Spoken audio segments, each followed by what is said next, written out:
but more of a hobby, into what has now become really, and is snowballing into a provincial strategy that so many of us are participating in. And I'm excited to share that. So I'll just get my screen up here.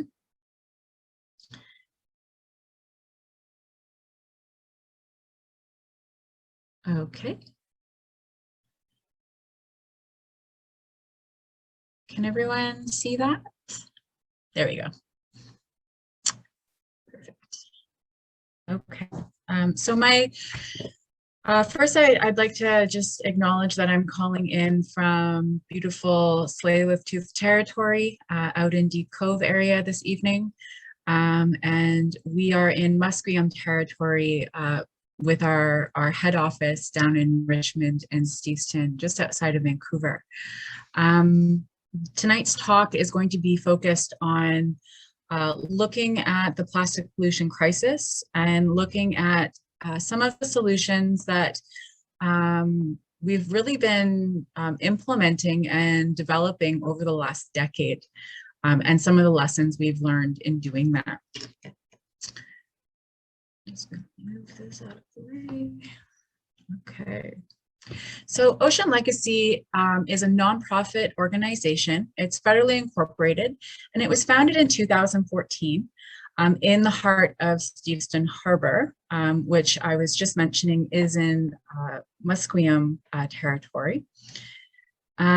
It's supported by a board of directors. We have a technical advisory committee, and right now we have really volunteers worldwide in projects that we have going on in Mito, Mexico, as well as Saboga, Panama, primarily in along the northwest coast of the Pacific Ocean is where most of our operations are focused. Over the last decade, we've really been developing a plastic pollution emergency response program that has now engaged with all levels of government, ENGOs, various other nonprofit entities, industry, as well as coastal Indigenous communities. Our organization was formed in response to a growing issue that many of you are aware. It was really formed as a platform to bring together and act as sort of a voice for people to communicate their concerns around plastic pollution. Currently, it is being estimated that about 450 million tons of plastic is produced every year. And really from the 1950s, the plastics up until this point that have been produced, it is estimated that about 75% of all plastics ever produced have become waste. Really, this number is absolutely staggering, and it's becoming more and more challenging because there is such a lack of infrastructure to capture and manage these plastics that it is being estimated that come, say, the next decade, less than the next decade, there is a potential for 90 million tons of plastic pollution to end up in our aquatic ecosystems. So this is a huge problem. It's affecting pretty much every nook and cranny on the planet, and is especially affecting people that are really relying on the ocean as a primary source for their food. So what this is essentially introducing is a toxic substance into the aquatic ecosystem, which then is being absorbed, you know, through the consumption of fish into our food chain. And roughly 3 billion people on the planet right now depend on this protein source from the ocean. So inadvertently, when species in the ocean, you know, consume that plastic, which is very likely if 90 million tons, the potential of 90 million tons is now potentially entering into that system, that humans, you know, in much more concentration are going to be then absorbing those plastics themselves. This is especially troubling because it is now there is now evidence that nanoplastics, so that's plastics from 0.1 micrometers or smaller, once they enter into the human body, there has been evidence to show now that they can translocate around the body. So when nano particles or microplastics, say, enter the lung, it's actually been shown that a nanoparticle can pass through the blood-brain barrier. It can pass through the mucus in the lung and end up in your lymph node. And really the consequences of this are unknown. We don't have the data and the evidence over a long time frame to understand what the consequences are going to be. Plastics have now even been found in utero. So we're really, really going to see over the next 50 years the impact of how this is going to be affecting human health. And we've already shown that over 700 species of marine life are already directly affected by this. And I'll jump into, I think, the global security issues a little later in my presentation. So as a response to sort of this overwhelming information that I've just shared, these are epic issues that we are facing as a humanity. And we need the reflexive solutions, and the complexity of these solutions need to be just as complex as the problem itself. And so what's really culminated over the last decade is our EPIC program. And that is the combination of education and research, policy and advocacy work, infrastructure development, and hands-on cleanup and restoration. And so it's through really integrating these four components that we've been able to come up with very complex solutions that engage with, hundreds of different stakeholders across the province of British Columbia, but as well as internationally and beyond.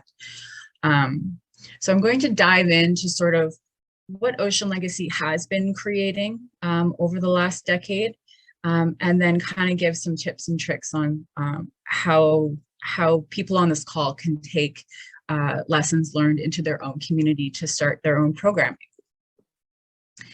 So education and research is essential because this is forming the building blocks of our understanding of what the issue is. And this can then be dedicated into well-informed individual action. Knowledge is power, but we need informed action in order to create changes in our community that we all know need to happen in terms of managing our plastic wastes. This knowledge can drive innovation, and how Ocean Legacy has approached education and developing tools is on our website. We've developed a 10-part curriculum series from beginner to advanced learning. So anybody can just log on to our website, and for free, it's a free online platform, can register for this curriculum. And it was developed for teachers or for the individual learner. It focuses on the ocean plastic issue, and then how we can take that sort of knowledge and then apply it into our communities, into action-based change. So this is sort of what the program looks like when you come onto the website, and you can register. And the curriculum is really based into two levels. So the first level is really the founding blocks of learning about plastic pollution and what the effects of plastic pollution are, at least what we know today up until this point. And then with those building blocks, then we take what we've learned, and then the whole second half of the curriculum is based on now creating and engaging with different parts of your community to create changes of really what you've learned in the first half.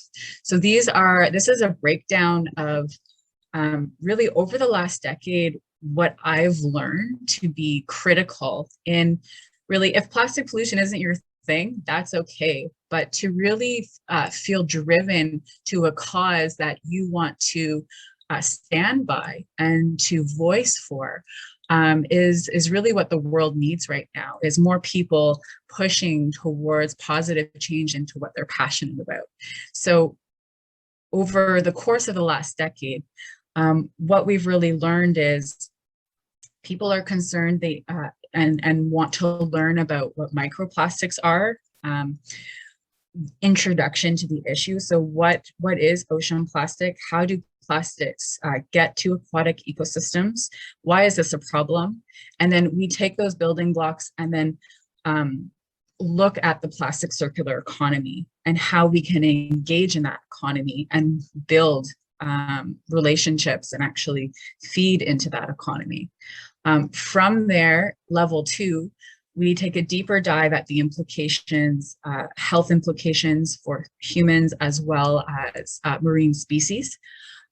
We also look at behavior change and the language needed in that to start to shift our own personal behaviors and consumption as well as plastic usage, and then how to ripple that out into your family, and then how to ripple that out even further into your larger community. Looking at then how to create your own recycling systems, how to capture those plastics, what sort of equipment might you need, and what would you need to think about in starting, your own diversion or collection system. So we really break that down. And so this is accessible even for plastic recyclers, to take and to learn about how to continue to enhance their own operations or start something new if that's the direction people want to go. We also take a deep dive and looking into policy and what policy to sort of advocate for in your community. So there's a fairly long lesson on going over various policies that have been used in the world of plastic pollution, and then sort of evaluating them and guiding you through how to choose which ones might be suitable and to advocate for in your own community. And then how do you talk to government to actually start getting those changes implemented? What are the steps in that?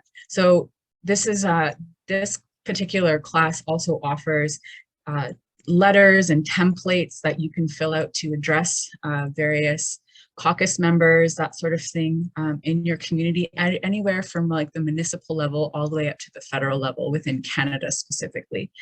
And then once we've learned that, then taking that into talking to media.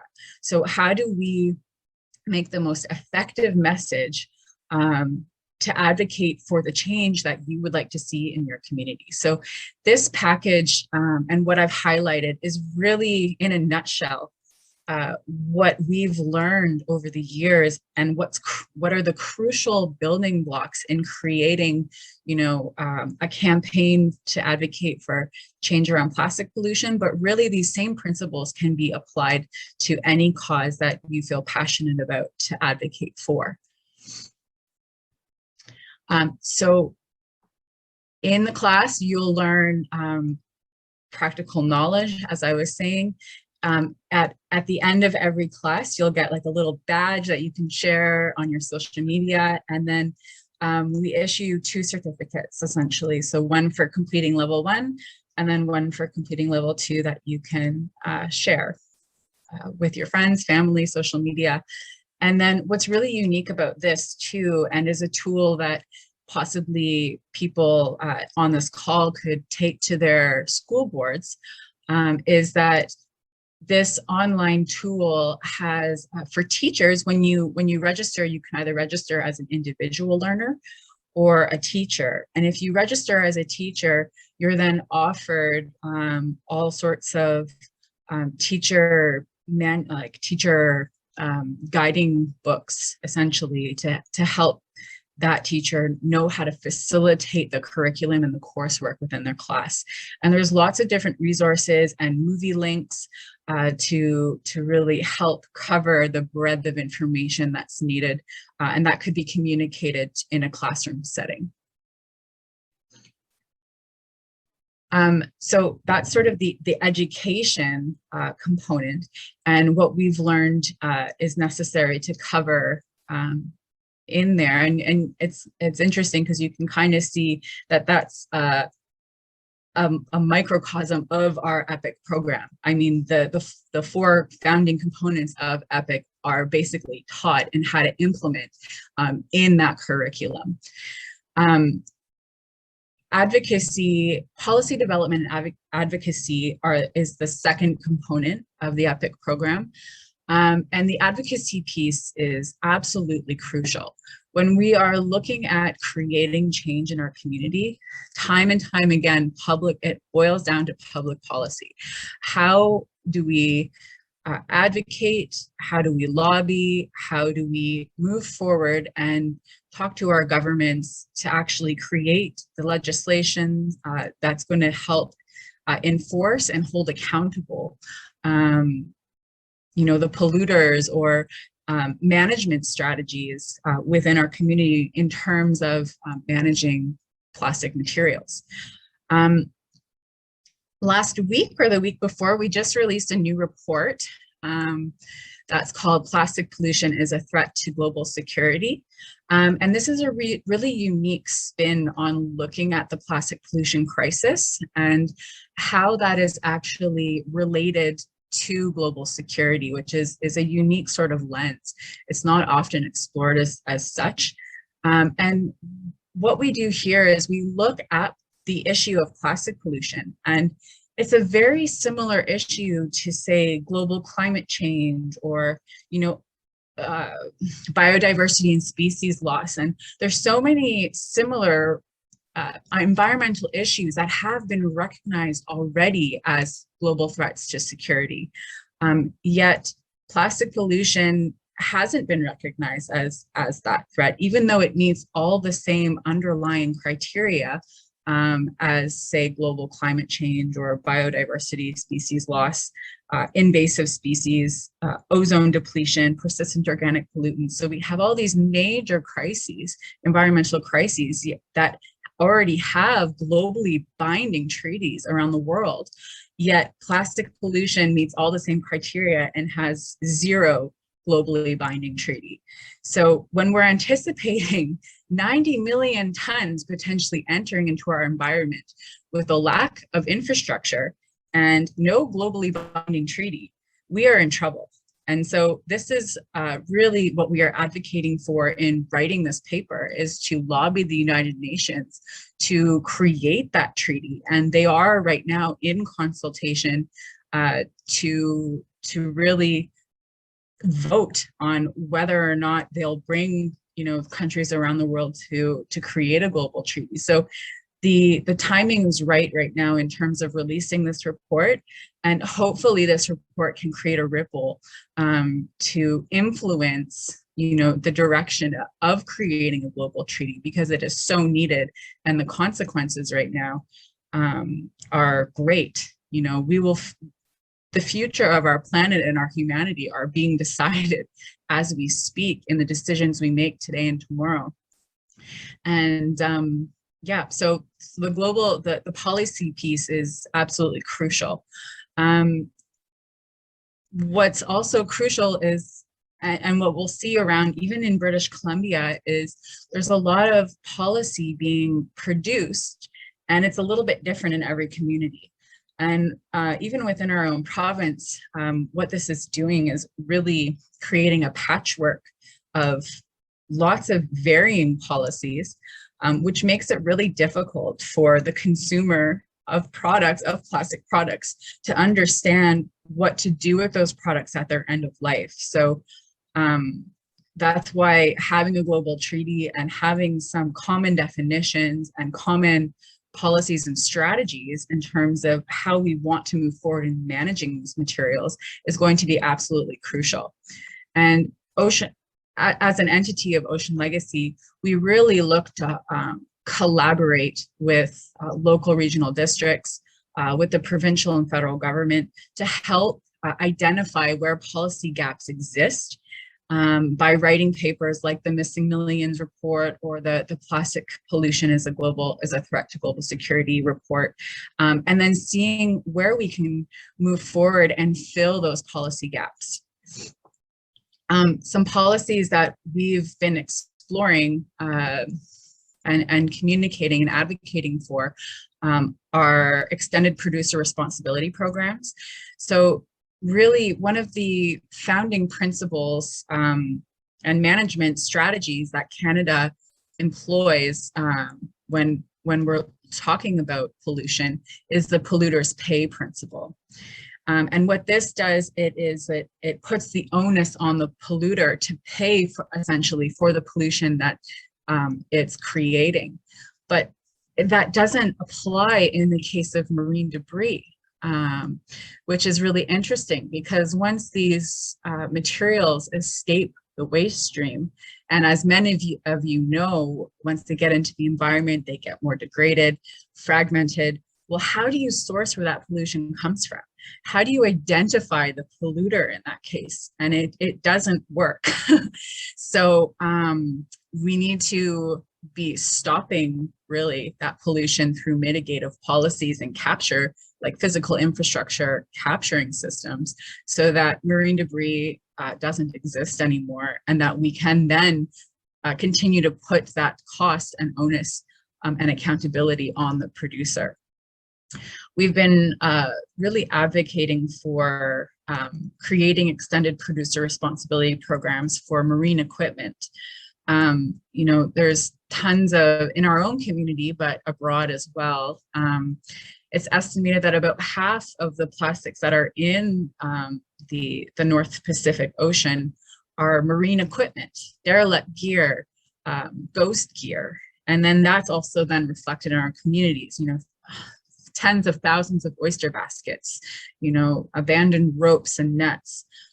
We find it everywhere. And so we're really looking to see how we can create a program that then puts a cost on this pollution. It puts a cost on the products that are being produced, and then getting the companies that are producing these products to pay a certain percentage based on their profit to help manage these cleanups and help manage the cost of that collection, the transportation, the processing, that kind of thing. So we're huge advocates of extended producer responsibility.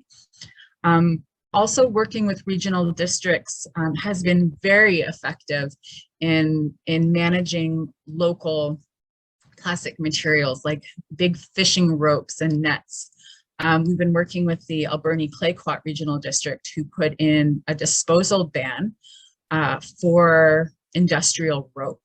And what that's doing essentially right now is diverting hundreds of tons of rope that would normally be buried in their landfill, which is extending their landfill potential. And it's diverting material, good quality material, ultimately, that can be then reprocessed and re-entered into the plastic circular economy. So we're looking at that, and that's been really effective in terms of creating sort of a pragmatic gateway into supporting and feeding the plastic circular economy.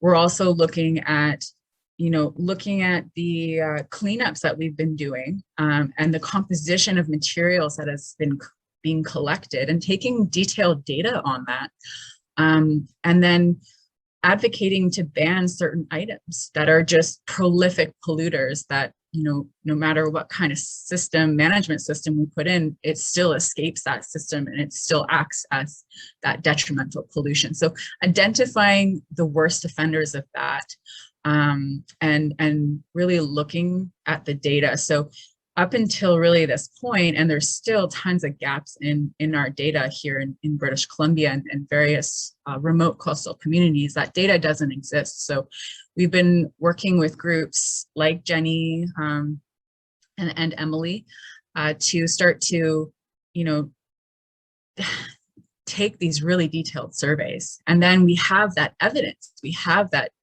data, that basis that we can then present to our governments to make informed evidence-based policy decisions. So that's also been really effective. And we're looking to continue to grow that over time. And then I guess the last point I kind of want to make with policy, and I could talk about policy for hours, but I think we really need an incentives program to create a minimum recycled content requirement in plastic items that are being produced. Right now, the bulk of the industry right now is using virgin content. And there's really no incentive, because using recycled content costs more. There isn't really an incentive or a mandate, a piece of policy or legislation that's being enforced on producers to have to use recycled content.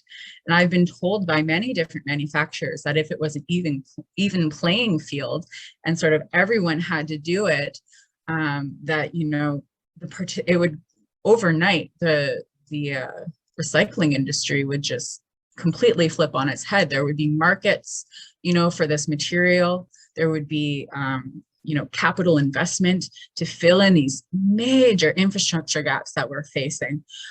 So federally and even globally, if we're talking about a global treaty, putting in and mandating recycled content standards is going to be absolutely crucial if we want the circular economy to thrive and survive.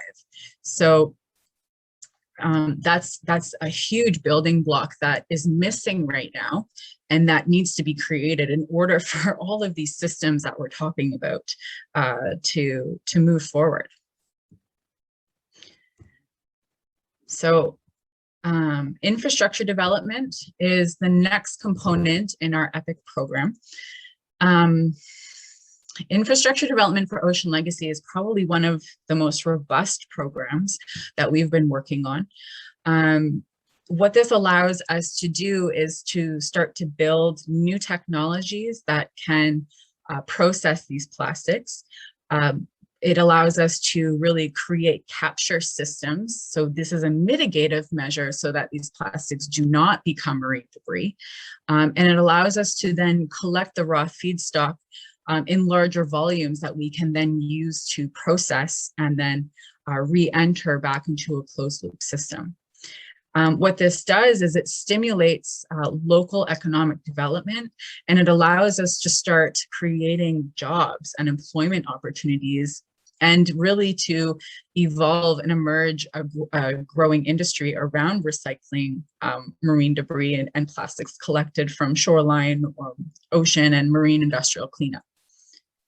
So one of our major projects that we've been working on now since 2018 is really establishing these sort of select depot areas. So in collaboration with the Ghost Gear Fund, with the Department of Fisheries and Oceans, we now have established two fairly major depot sites. So we've been working with the Let's Talk Trash team with the Cathett Regional District, as well as the Alberni Clayoquot Regional District and Surfrider Pacific Rim out in Ucluelet, to form two of the first plastic depots in Canada and in North America, to my current knowledge and understanding. We are now in partnership working with the Comox Valley Regional District with funding from the Vancouver Island Tourism Board to open another depot at the Cumberland landfill to divert a lot of shellfish or aquaculture waste, as well as plastic waste collected from cleanup. And we're looking to expand the depot program really into another depot in the South Island of Vancouver Island, one in the Mount Waddington Regional District area. And then we've had communication from multiple communities up in Haida Gwaii, as well as Prince Rupert, that a similar management system there would be highly beneficial to the fishing activities that are occurring, as well as just, unfortunately, the amount of marine debris that is washing up on these shores and is needing constant maintenance and cleanup. We are now working with Net Your Problem, who is a company based down in Washington State. And working with them, we're now collecting material in Washington as well as Alaska. So looking at setting up two additional depots in the US. is sort of over the next few years what we'll be focusing on, just to continue to divert material from landfill. So at these depots, we are collecting ropes and netting, which are often made from a polypropylene or high density polyethylene resin type. We are collecting expanded polystyrene materials. So basically that white foam that chips up into a million pieces once it gets out into the environment. We're collecting larger items like billets. So that's basically big chunks of foam wrapped in usually a hard plastic. It's used as flotation for docks or usually to hold up lines in the water. We're collecting buoys, hard plastics, different types of floats, traps, and baskets. And then we're also collecting tires that have the polystyrene core. So right now, the current management programs that are in place for to manage tires, so the BC Tire Stewardship Program, does not accept tires that have the foam core. And up until this point, they've all just been heading to landfill or being dumped illegally, sort of in the bush.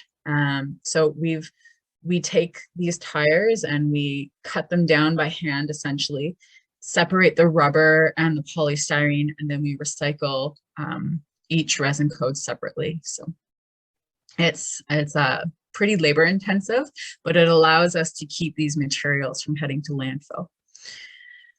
We work with nonprofits and individuals, people that are, concerned citizens that are going out onto the shores and doing collection. We also work with industries such as the fishing and aquaculture industry to start to curb those materials from landfill as well. We now have a mobile diesel-powered massive sort of shredder that's built on a trailer. And that is currently touring around. It's on Denman Island right now, working with Liz Johnston down there, chipping up oyster baskets. But it was sort of touring around just to help size reduce and condense the very voluminous loads of plastic that are being collected to save on that carbon and shipping cost. So this allows some pre-processing to happen and take place to try and reduce costs later on down the road. So this is the sorting guide that we created, and I can send this out basically as a PDF attachment if you want to read more in detail about really how we're sorting these materials. But essentially at this point, we are not accepting colored foams or really caked in mud foams, PVC or ABS tubing. The lighters or tennis balls, containers with mysterious liquid in them, which you find here and there during cleanup for sure. Metal, glass, or fiberglass. There are local options often in place for metal and glass. So we try to take only the materials that we know will head to landfill. And we're not taking candy or snack wrappers. But what we are accepting, and I kind of mentioned before, we do receive, tens of thousands of oyster baskets at the moment, hard plastic buoys. We are taking the beverage bottles that are being collected from shoreline and cannot be proven to be part of the deposit refund program. We're taking ropes and netting, those big blue barrels, the extended polystyrene materials I was talking about, the tires with foam, the hard rigid plastics, and then there's the soft crab floats that you see up in the corner there. So this is actually a picture of our opening day at the facility once we moved to the Steveston Harbor. And we are working in partnership with them to open this sort of very unique facility for this area. We're working in partnership with the Innovation Solutions Canada. We received a grant from them in 2018-19 to really start to do some research and development on proving the concept that it is possible to take marine debris and turn it into a product that can then be used for manufacturing later on. I should be clear that we have a very rigorous evaluation process.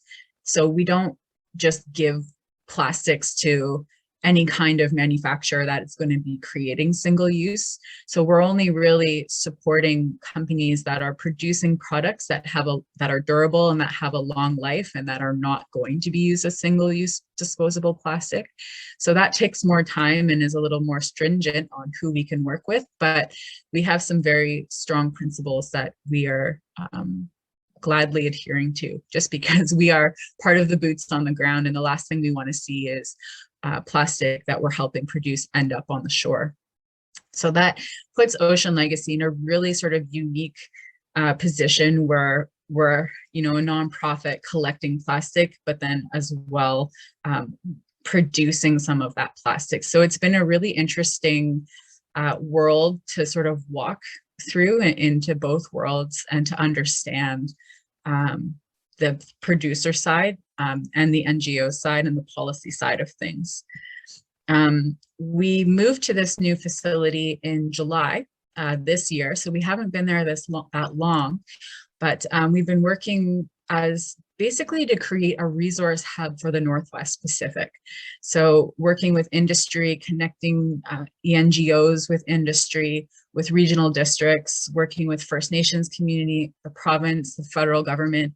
And really this event that we had everybody in the same room together talking about plastic pollution, which I have really never experienced before, which was a really exciting and sort of groundbreaking day for all of us who are in this movement. And so creating those opportunities and conversations are really what, at Ocean Legacy, what we drive towards and really see, so many different ideas being shared. And that's where we come up with that innovation and those solutions that are complex, because plastics really affect everything and everyone at this point. So we have to have everyone's voice at the table in order to create solutions that are going to be effective and that are going to be successful long term. This is really the only facility in North America that I know about that is dedicated to managing such a wide array of materials. So I know of other facilities that process, say, rope and netting, but really that focus on so many different materials. It's a fairly unique management program. Up until this point, so we started working with the Ghost Gear Fund, which helped fund this facility and the depots. So since July 2020, we've diverted well over 700,000 pounds of marine debris so far that have entered into our facility. In-house, we process high-density polyethylenes and polypropylene material. And so what this means is really, when we get material, it's never sorted perfectly. So we have to often do a pre-sorting process. And then from there, it enters into sort of a size reduction. So it'll get shredded and granulated and then eventually end up through extrusion, where then it then gets pelletized and put into a form, which is the most common form to be used in a remanufacturing process, which is pelletization. And so we've been working towards producing that product. And then we are now moving into nylon processing coming next year. So a lot of the fish farms that are being taken out right now, there's just mountains of this nylon netting along our coastline. And a lot of it's heading to landfill or being stored in yards. And so we're working with various industry members to start to clear those yards out of those nets. And we'll have hopefully by next year, depending on the chain supply issues, we'll have fully operational nylon processing capabilities, which is really exciting because right now a lot of the nets being collected are being shipped out to Slovakia or Slovenia, I'm pretty sure, and there's no local option for them. So it's either, landfill, the environment, or, a distant country in Europe. So this is an exciting opportunity for us. So this is just, you can kind of see the picture here. This is what a Canmore float looks like. It's often used as a float which holds and anchors various ropes or nets in place in an ocean environment. And this is just really an example. One of the challenges we face in this program is that our costs of operation are extremely high because of items like this. So really a lot of products, but especially marine equipment, are not designed with circularity in mind. They're not designed to be taken apart easily and put into their resin component in order to be recycled. So there's a lot of high labor costs to dismantle and then have to sort, the hard plastics. So this particular float has a steel core. It's wrapped in expanded polystyrene, and then it's wrapped again in a light density polyethylene. So we basically have to cut everything open, separate it all. And then you can kind of see on either end of these floats, there's really heavy steel bolts in place to keep everything together. So it's been fairly challenging, and we kind of never know what we're going to get, when we get that next truckload of hard plastic. So it's usually a mix of a lot of different plastics. And even within, say, we take a resin code of high density polyethylene, which is a number 2 resin code. Even within that resin code, depending on how that product was produced, whether it was blow molded or injection, and put through an injection process, the flow rate of that plastic is different, which means it will melt down and flow at different rates and temperatures. So it's really tricky to try to take marine debris and create a pellet from that, or kind of and then create a product from that afterwards. So we are now in the process of identifying the last pieces of equipment we need to make this process more efficient, and to try and help reduce some of those costs so that this program can actually sustain itself and we can continue to offer this to a lot of remote coastal communities. We've been told repeatedly that because of this processing capability and the depot capability, this is allowing a lot of smaller remote coastal communities to go out and collect these huge volumes and amounts of plastic, because they know that there's some management in place for that, and that those concerned individuals or nonprofit entities at the end of the day won't be left responsible for these, or the landfill costs. I mean, there's landfill costs that can be waived. A lot of the communities at their landfills have waives in place for that. But at the end of the day, we're here to take that material and then to do the extra labor and the work to try and reintegrate that back into a closed loop system. So what this is allowed to do is to really have communities go out and thrive in these cleanup environments, because all of the materials are going to be streamlined to the best of our ability, away from further pollution and away from landfill. So this picture at the bottom here, this is actually, this is at the ACRD landfill in Ucluelet. This is at one of our depot sites. And then this mountain of rope is actually enormous. It's probably a story and a half high. So this just gives you some perspective of the volume we're dealing with and the sheer amount of materials that are being diverted right now from our programs. So moving on, I guess, into chain of custody and resin types at our facility. So over the years, we've developed a number of different tracking and tagging systems.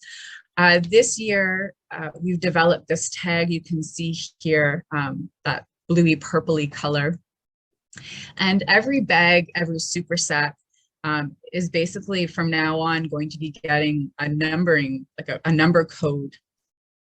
And this code is then recorded in a manifest. And then we are given, every group before we receive a load, we're given the manifest so that we can take an inventory of the material when it comes to the facility and ensure that we're getting, what we were expecting to get. And what this allows us to do is to really, track the materials right from the point of collection right into pellet form, so that we can then communicate to people who want to use these materials what group collected, that plastic bottle or that shampoo bottle. So we can be really specific in terms of how we can communicate the message, what kind of implications are coming from our actions. So the impact, how much volume, how much weight is coming from collection. And, some super sacks that are filled with finished pellet that could be, from multiple different sources. So this way we're really able to communicate that message, which is exciting. It takes a bit more time, but it's exciting to be able to have that opportunity to relay that really detailed information. So at the facility, we're really taking 3 different source points of material. So we've been working with groups and individuals, including our own cleanup operations, to collect material from shoreline environments. We've been collecting material from ocean recovered environments, and we've been working with industry to collect material from legacy equipment or marine industrial cleanup to then take that gear and reintegrate that into our system. So the types of pellets that we're producing are high density polyethylene, low density polyethylene, polypropylene, nylon, which will be coming next year. And then sort of the brand of plastic we're looking to launch is called Legacy Plastic. And the website is going to be, I think we're launching this next week. So it's all very new and sort of still in pilot phase, but it's an exciting opportunity that is hopefully going to give this movement some financial sustainability in order to hopefully produce income to support these cleanups, as well as, divert these materials into a more sustainable end-of-life management plan. And our last component in our EPIC program is cleanup and restoration. So people who know me know that I kind of say this on repeat, that, these huge, large-scale industrial cleanups, they should not exist. And plastic pollution should not exist. But until our systems are to a level which can completely mitigate any kind of leakage from occurring, these cleanups have to exist. We have to remove these materials once they escape these streams due to poor design and poor management, because once they start degrading into microplastics and nanoplastics, they're virtually impossible to clean up. And once they get into that smaller size, that's, I think plastic pollution in any form is dangerous, but the nanoplastics right now, the effects of these are really unknown. And so to be able to prevent nano and microplastics to the best of our ability, to prevent them from occurring, really is what drives our cleanup component. Also to really start to unchoke a lot of ecologically sensitive environments. And it's an opportunity to connect on a deeper level with and build community in a way that you're connecting with nature. So there's something really magical that happens on cleanups that bonds people really closely and creates new lifetime friendships. I've seen it time and time again. And the marine debris community is just beautiful people. You know, people get really connected from this, and it changes people's lives. So this is really what we've seen in our experience doing this work. And this year was a really unique year because over the last decade, it's all been volunteer work, as many of you know. And I mean, next year we probably be back to volunteer work, but this year was unique in the way that we ended up receiving the Clean Coast, Clean Waters grant through that initiative. And for the first time ever, we're able to offer some paid positions, which I know some people on this call were a part of. So that provided opportunity to basically inject capital into smaller coastal communities that were suffering firsthand from the effects of COVID-19 and having tourism closed down and restaurants and, you know, all of the above. And we were able then to start to create new industry standards, start to create, you know, if this does evolve into a new industry, how is that going to happen on a scale that keeps everybody safe? And what are the best practices and methodologies? And so what this allowed us to do is to foster sort of an umbrella for some local Indigenous communities, as well as some local ENGOs, all sort of based around the Central Salish Sea. And you can kind of see in the top corner here some logos. So these were the groups that involved in the Central Salish Sea cleanup this year. In this particular area that's highlighted in red, we were able to collect 116.1 tons in a matter of a summer, essentially. And when we talk about weight, it doesn't really do justice, just because a lot of the items we collect are very light in weight, like styrofoam. And so we really have to be, the next goal is to create the approximate volume metric for that, which was part of my feedback back to the province. And then Ocean Legacy was also involved in a West Coast cleanup along Vancouver Island. So with those efforts, we were working with the Cayuga-Checklisset First Nations under the umbrella of Coastal Restoration Society and in partnership with Rugged Coast Research Society. And we were able to remove another 27 tons out on the West Coast in a matter of 14 or 15 days. So in total, we were involved in removing about 143 tons of marine debris this year, which is absolutely historical, with the same opportunity to provide local employment opportunities for people. In doing this, we covered about 300 kilometers of shoreline, and we were able to really meet some, you know, absolutely amazing people that want to continue doing this work. So the next step is how to make that a reality. So the infrastructure piece is hopefully, you know, if as it grows, can become a source of sustainability for that. And this is one of my last slides. I really wanted to put this slide in. It looks kind of wordy, but I think it's all fairly relevant. So really, the future of plastics needs to be thought of as circular. This ideology of circularity, I believe, needs to become a founding principle of how our culture and our humanity are going to be surviving for the decades to come.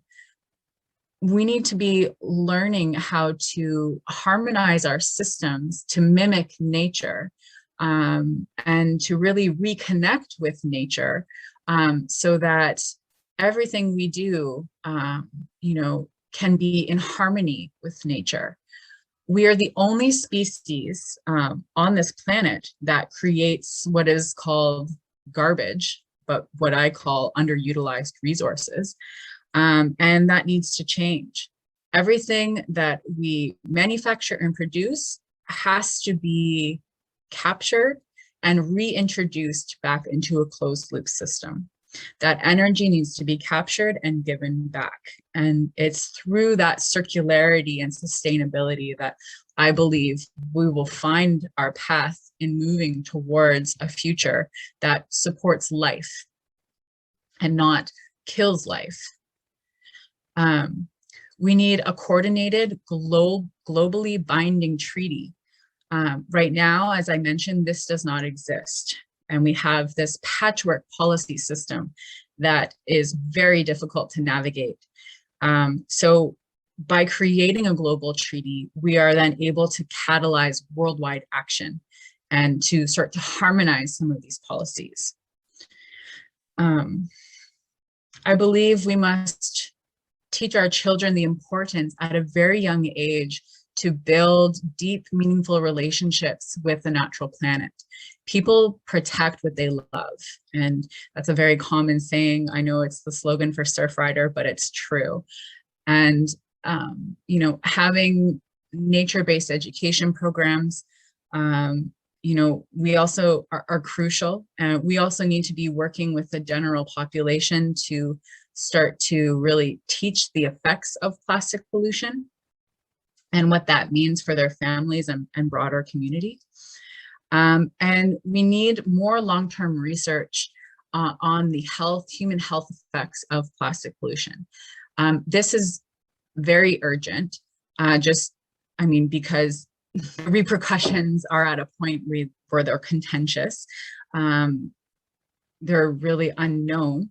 And this information needs to be verified and confirmed so that informed policies can then be made in order to mitigate any further damage to health, whether that be for all species on this planet and natural systems.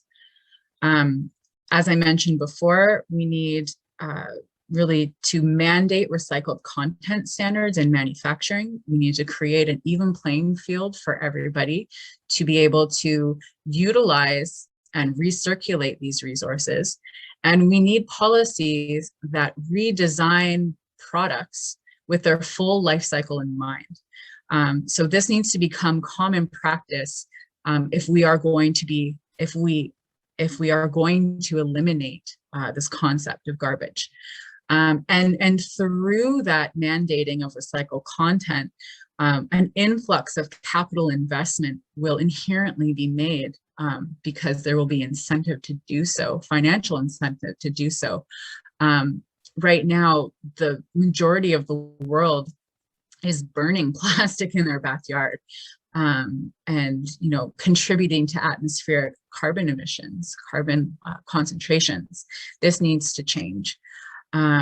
So you can kind of see how everything's sort of interconnected and interwoven together, and these things need to happen simultaneously together, which makes it complex. We're dealing with, you know, severe, significant issues of poverty, of, you know, lack of education, of dealing with inequities. We can't expect, you know, all countries who are really focusing on where their next meal is coming from to, you know, put the same importance on resolving the plastic pollution crisis. So we need to be creating opportunities to sort of create that level playing field, as I was talking about. And over time, if these things are able to be integrated and implemented, those will be catalysts to foster behavioral change. And we will see that in our communities. And I think that is all. That is a wrap. That is my presentation. So again, my name is Chloe, and you can check our website out at oceanlegacy.ca, or you can email me at chloe@oceanlegacy.ca. If you have burning questions later on or want to come check out the facility, we are around.